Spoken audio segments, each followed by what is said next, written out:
Meanwhile, China's ailing banking sector is back in the news. Last month, 2 banks in the US collapsed.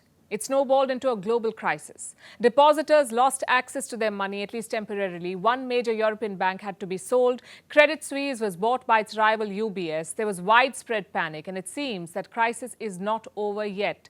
The next in line could be Chinese banks, because China's banking sector remains vulnerable. According to some assessments, they're doing worse than their Western counterparts. The crisis began last year. You may remember this. There were multiple bank runs in China. As many as 5 banks had collapsed. 4 were in Henan and 1 was in the eastern province of Anhui.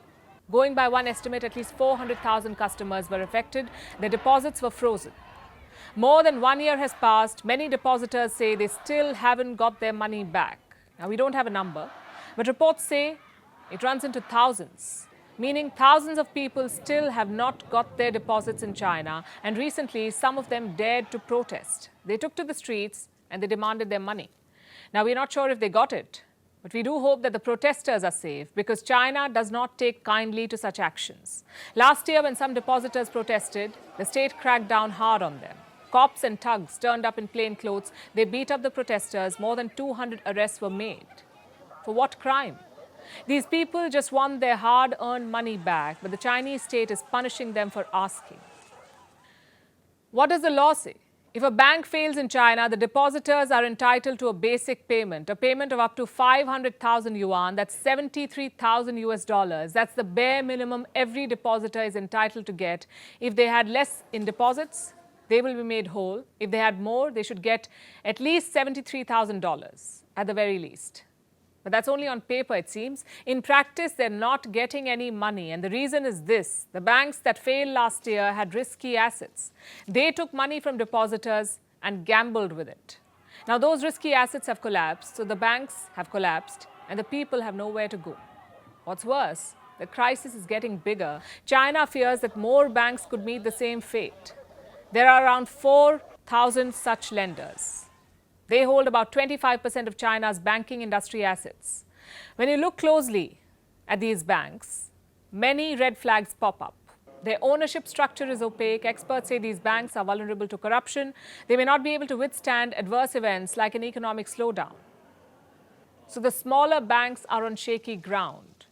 What about the bigger players? Well, they're not immune either, we are told.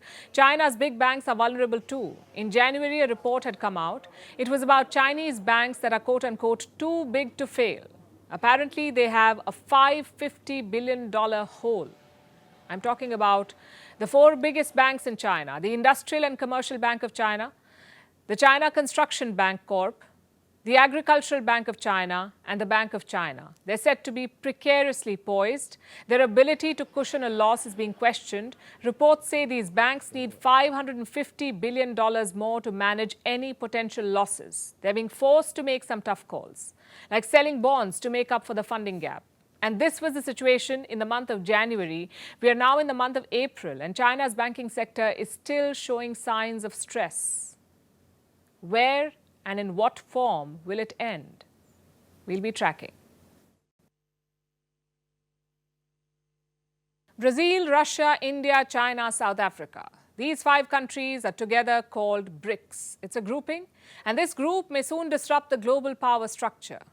It's expanding. As many as 19 countries want to join the BRICS, and this is very significant. In a divided world, this group may emerge as a force to reckon with. You may think, how does yet another group help? And why should you care? Well, tonight we'll discuss why.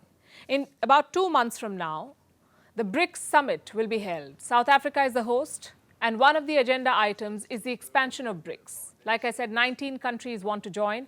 A South African diplomat has shared the details. Let me quote from what he said. What will be discussed is the expansion of BRICS and the modalities of how this will happen. 13 countries have formally asked to join, and another 6 have asked informally. We are getting applications to join every day. Which countries are these? We don't have the full list, but we do know of 2 countries that have formally asked to join. These are Saudi Arabia and Iran. And among those interested, are Argentina, the UAE, Algeria, Egypt, Bahrain and Indonesia. They all want to join BRICS. The question is why? These countries already have multiple platforms to engage. They have bilateral engagements where leaders have one-on-one meetings. They have multilateral engagements like the G20 or Group of 20 top economies, or the SCO, the Shanghai Cooperation Organization, and of course the United Nations. So multiple avenues to engage. Then why bother with the BRICS? Because our world is changing. Globalization as we know it is ending. The pandemic disrupted it and the Ukraine war accelerated its end. It has left our world divided into two blocks, one led by the US and its Western allies and the other led by China and Russia. Where does it leave countries that don't want to join either camp?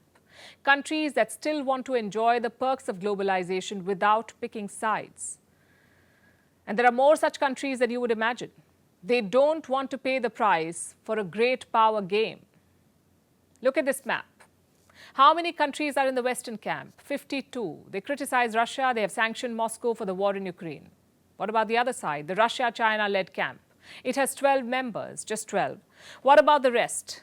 There are some 127 states that fall in neither camp, 127 countries who have neither supported Russia nor criticized the NATO. They did not join the sanctions against Russia. These non-aligned nations are the majority, and they have a clear agenda now. They're being both pragmatic and opportunistic, and they want a forum to present their case. BRICS could be that forum, although it does have Russia and China as members, but they've so far not been allowed to hijack the agenda.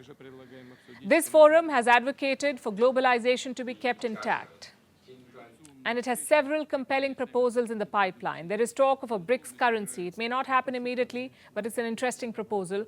It's a proposal to bypass the US dollar in international trade. BRICS members are also building new trade routes. One of them is the International North-South Transportation Corridor. It could speed up movement of cargo from Russia to countries like India. And proposals like these are attracting the non-aligned states. They want mechanisms that are largely insulated from the great power rivalry. BRICS provides them an option. This may have given the group a new purpose, saving globalization. Politicians are thin-skinned. It's an open secret in most countries. They hate any sort of criticism. But for a long time, they had no option but to hear it. You couldn't just jail every single critic or block their voice out. But with social media, most criticism has shifted online. It has also become a lot more personal and toxic. People don't just attack policies, they also attack a public official's identity, even their family. As they say in boxing, cheap shots. Social media platforms do have an answer for this problem. It's called the block button. If someone is personally attacking you, just block them. But as always, some public officials use it for the wrong reasons. Don't like an opinion? Block the user. Don't agree with the criticism? Block. Not interested in a complaint? Well, block away. It's an easy way out for public officials. The question is, should they have this power? Should they have the power to block people? The US Supreme Court is debating this question. It is hearing two different cases, both related to blocking users. I'll give you a quick rundown. The court will decide if blocking users is a violation of the First Amendment of the US Constitution. Now, what does the First Amendment talk about? Freedom of speech, among other things. And this promises to be an interesting legal debate. There are multiple questions to answer. Number one, is blocking someone the same as muzzling them? Because a block is not like a ban. Your tweets or posts only become unavailable to that person, not to the entire platform. Number two, does social media activity count as government work? If it does, then blocking is dangerous. If not, it could be considered a personal action. It's one of those confusing debates. On the one hand, toxicity and hate are real problems. So is a leader crushing dissent. Let me tell you about a study conducted in Germany. It found that 54% of all German mayors had experienced online hate. More than half of them ignored it. 5% of them blocked the user, and 8% filed a judicial complaint. So in most cases, public officials just take it on the chin. But there is a disproportionate impact. Women and minority leaders face more hate online. Sometimes it forces them to quit their job. Let me introduce you to Kia Morris. She was the only African-American lawmaker in the U.S. state of Vermont, but in 2018 she stepped down. The reason? A wave of online and offline hatred. Another example is Nikki Morgan. She was a cabinet minister in the UK, but in 2019 she did not stand for re-election. The reason? Online abuse, among others. The situation in the UK is so bad that women's organizations have raised an alarm. They say female lawmakers are retiring much earlier, a major reason being the barrage of abuse and hate. A third example is Lisa van Ginneken. She's the first transgender MP in the Netherlands, but in 2022 she announced she is leaving Twitter. The reason? Online hate. For such officials and leaders, the block button is important. Not for crushing dissent, but for their mental peace and sanity. Having said that, there is another side to this debate, and that side is leaders like Donald Trump. He is said to have blocked hundreds of users on Twitter, from journalists to writers to comedians. In fact, his blocking spree became a legal case. A federal judge in the U.S. ordered Trump to unblock multiple accounts. The judge said it is a violation of the First Amendment. Trump did move the Supreme Court, but by then he was out of office. Now, the U.S. Supreme Court has another shot at the case. Their decision could set a template elsewhere, because online hate is a problem in most countries. I think we can all agree that politicians will never stop using social media. I think we can also agree that social media will never become 100% hate-free. So what's the solution? The bare minimum should be guidelines. Yes, politicians have signed up for a career of criticism, but stick to policies. Don't drag in their family or their race or their gender into it. And now it's time for Vantage Shots, images that tell the story. Italian Coast Guard has released dramatic footage of a migrant rescue operation.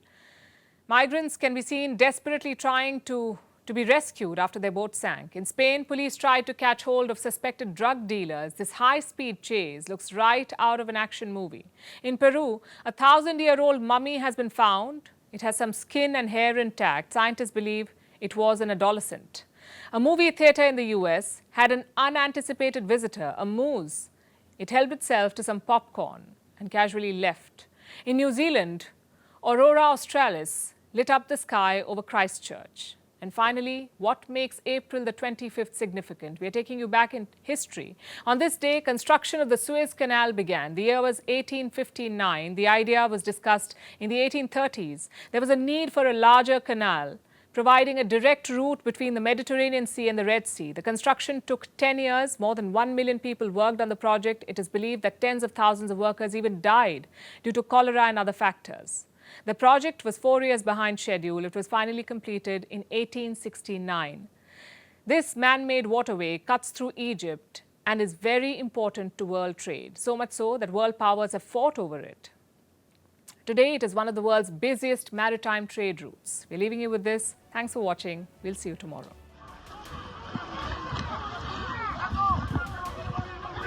Come on, come on, come on. Give me your hand, give me your hand, give me your hand. Okay, keep on, okay? Keep on.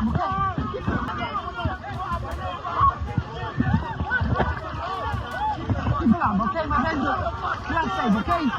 Keep on. Come on!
US and Russia are dangerously close to an armed conflict.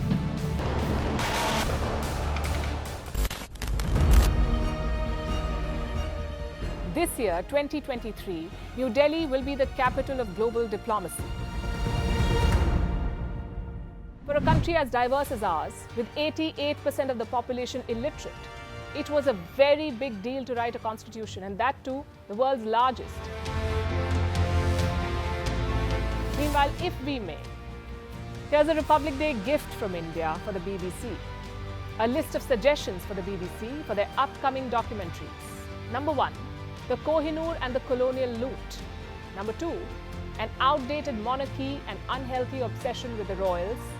Number 3, racism in 2023. We're waiting.